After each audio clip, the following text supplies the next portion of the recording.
Assalamualaikum warahmatullahi wabarakatuh. Perkenalkan, nama saya Muhammad Abdul Halim dari semester 3B. Di sini saya akan mereview jurnal pertemuan ke-9 Hukum Administrasi Negara dengan dosen pengampu Bapak Dr. Haji Dedi Mulyadi SMH dengan asisten dosen Bapak Dr. Emredi Aridayandi SMH tentang asas dan norma hukum administrasi negara dalam pembuatan instrumen pemerintahan.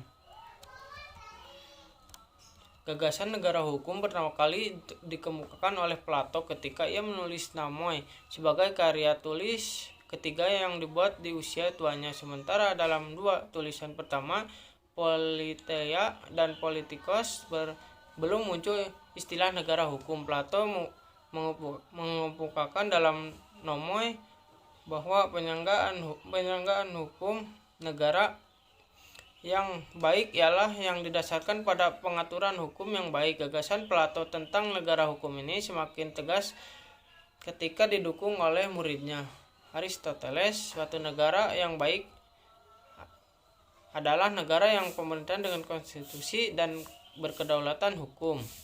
Gagasan negara hukum tersebut masih bersifat samar-samar dan tenggelam dalam waktu yang sangat panjang, kemudian muncul kembali secara lebih eksplisit pada abad ke-19, yaitu dengan munculnya konsep Reichsstaat dari Friedrich Julius Stahl yang diklami oleh pemikir Immanuel Kant. Menurut Stahl, unsur-unsur negara hukum adalah 1. Pelindungan hak asasi manusia. 2.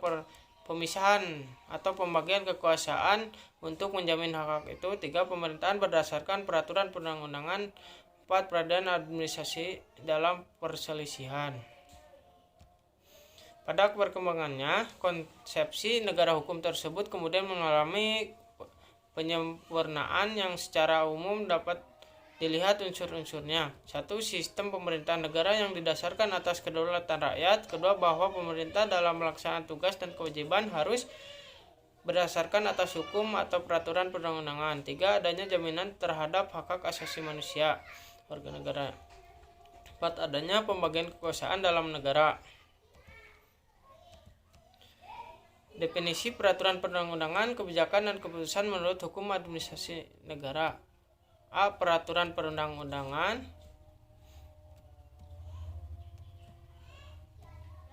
B. Kebijakan. C. Keputusan.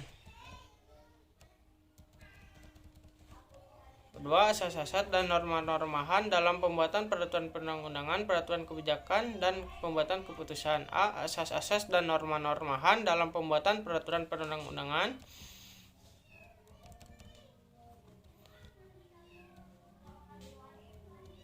Yang B. Asas-asas dan norma-normahan dalam pembuatan peraturan kebijakan. Yang C. Asas-asas dan norma-normahan dalam pembuatan keputusan. Sekian dari saya. Wassalamualaikum warahmatullahi wabarakatuh.